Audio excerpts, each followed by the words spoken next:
Oh, now we are. Okay. I feel like this is so cool. We're actually in a studio with our executive producer, Jessica, over there, who's kind of like controlling everything. So I just want to welcome everyone on Monday morning to Behind the Scenes at Your Teen.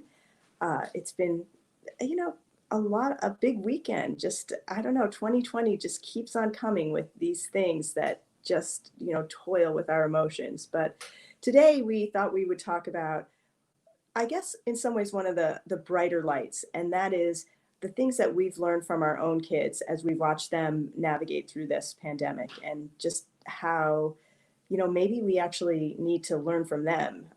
They might have this figured out a little bit better. So, or maybe their brains are wired better to be resilient than we older folks are. I don't know. But anyway, on that note, Mindy, do you want to talk about what you've learned from your teens?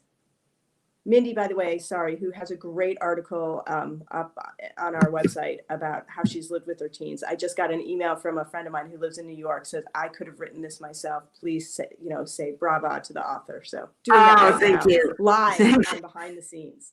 Okay, go ahead. Thank you very much. What I've learned from my kids is, and Jen, I don't mean to take this away from you. We talked about this pre-broadcast. You just deal with it. They've gone along, they wear their masks, they see friends in small groups that, they've been isolating, we've been isolating, and they just don't sweat about it. So I think I've learned one step at a time, go along with them, go with the flow. It's been good for me because they're not panicking, they're not freaking out, and it's helped me to not do the same. So it's been a great experience for me with my kids home. So Jen, now that I've taken kind of a bit of your, popped a little air out of your balloon, I'll hand it over to you. Yeah, no, not at all. Actually, my kids are in college, so I thought of any population that would be the most ticked off about this pandemic, it would be that population, because this is the whole point of their life when they could finally get some freedom. They move out from the house. They, even if they're on campus or not, they're in charge of their own schedule and they can go to parties and we're not breathing down their neck. So yeah, of course, when they had to come back and be under our roof, there was a fair amount of complaining. But now that they're back in the college scene, and this is true for kids I know who are on campus and ones who are studying at home, they just are getting in and getting it done. They are not complaining about what they're missing out on. They're not going to parties. They're not getting to do the clubs they want to do in person. And you would think of any population that could be complaining about it, it would be this one. And I have to say, it's really more people my age who I hear these complaints about how it's dinging our freedoms and what we want to do. And, we want to travel and we want to go to bars and clubs. They and their friends and kids I know in this community are just not complaining about it. And my hat is off to them, and I'm going to try to take a page out of their book and do better. So, Eka, tossing it over to you.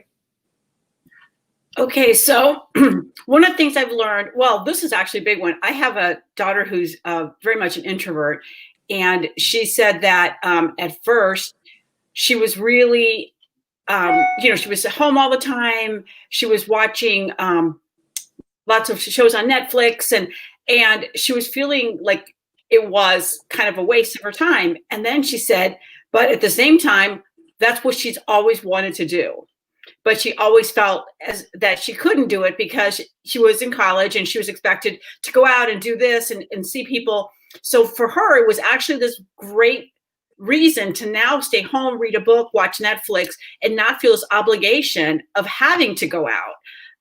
Which I think, it's such, at first she was calling, I'm bored. And then she was like, wait, this is what I've always wanted. So to kind of look at it as a way to slow down, because I always, I'd be like, wait, what do I have planned for the weekend? What do we do this? What do we do that? And now I'm like, yeah, so I think this weekend I'm going to knit for 3 hours and do some gardening, which before I was like, wait, what about this? This new place is open. We should call up so-and-so and meet at this new, and kind of all that is gone. And it sometimes I'm bored, but at other times I'm like, this is cool. It's slowing down. I mean, because chances are once everything goes away, I think we're not going to be the same, but I think we're going to ramp it right back up. So it was good. So, okay, Sharon, you're next.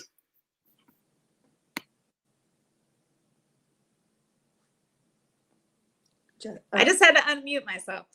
Okay. So my kids are a little bit younger than most of the rest of the group here. They're in 9th, 7th, and 5th grade. And, you know, they're getting older and more independent. But what I've been impressed with is how much they're taking responsibility for their safety. Like, they're being really careful. They're being very attentive about, like, wearing their masks, and should we really be going to this place or getting together with these people, and are we going to be too close, or whatever it might be. And it makes me think of, like, just a few years ago, I was like, well, can they cross the street? Can they do this? Can they do that? And it's kind of fun to see that. I mean, it's fun, it's kind of extreme when we're talking about COVID, anything, but it's nice to see that they are, you know, growing into watching out for their safety, and, like, seeing that in stark relief, like, that there's something dangerous out there, and they're able to think about that and plan their lives so that they can be safe. It's cool to see. Jessica?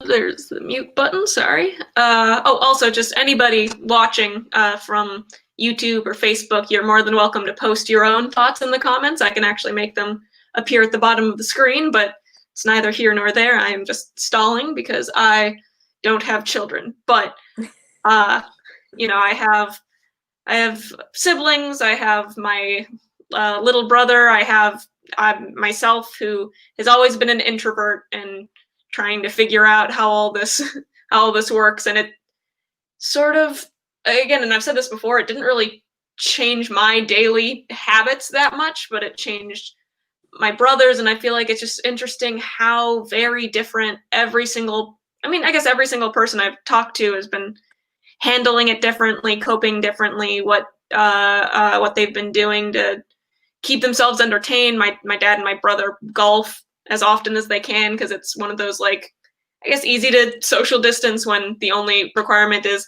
hit a ball and then stand somewhere.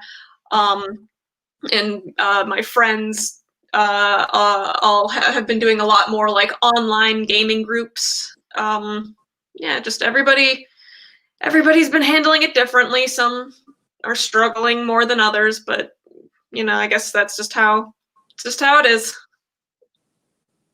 Jill, I agree, Jessica. I think there is a wide range. And so as I tell my thing, I'm first going to apologize to all of my friends, and also say that I'm going to be putting words into my children's mouths. But for the past several months, I've had a full house, or now we are down one. But I feel like I'm certain that my kids have decided that this is the time that they're going to, you know, that they never would have had otherwise to spend with their family.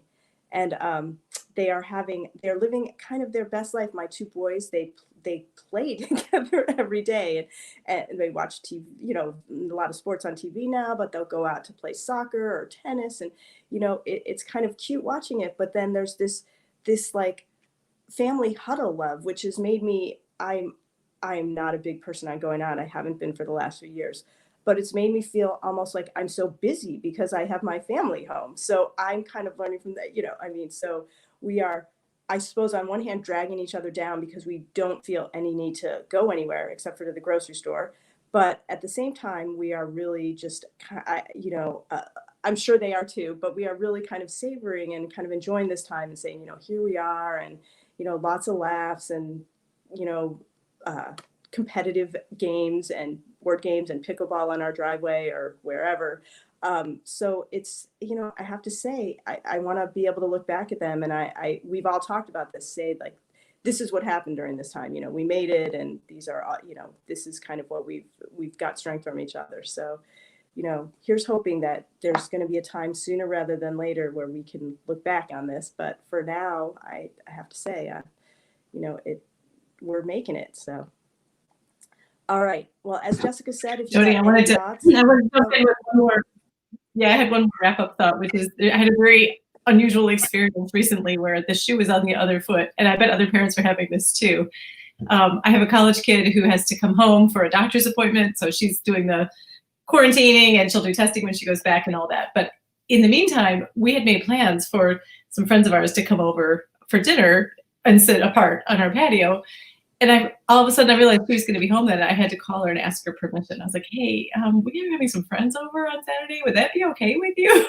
I was like, "Wow, things are really."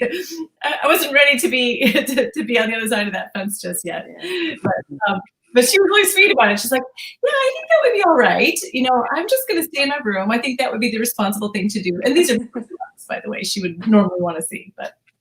So that's kind of And just two quickies. One, Jody, I totally agree. Now that my kids have returned to their respective homes, we do miss them. You know, you could look back now and you forget the stressful parts, and you do remember the long dinners and them get, like, I have boys too, so my boys hanging out together, doing things together. So I think that's really important. If your kids are still there, just take a moment and realize it is a special time that we may miss going down the road. And Jessica, as someone who struggles with golf, it's a lot more than hitting the ball standing there. So, Okay, you know what? That can be our next week's You're conversation. here, Mindy. I'm right there with you, girl. thank you, Rebecca. I knew you would be. Our next week's conversation can be whether golf is a sport, but that's, you know, we can discuss that. I'm Because just you can saying eat a it's hot not dog a while you're playing, contact so I'm not sport. sure. But I also need to say, just before we sign off, that, you know, my daughter, who is kind of living her best life without us right now, as she should be, you know, huddled up or bubbled up with her friends and doing college online.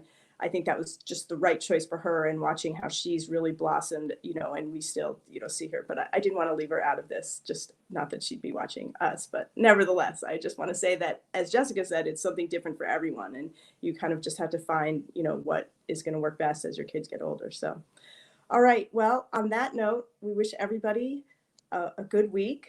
And we will see you back next week for Behind the Scenes at Your Teen. Bye.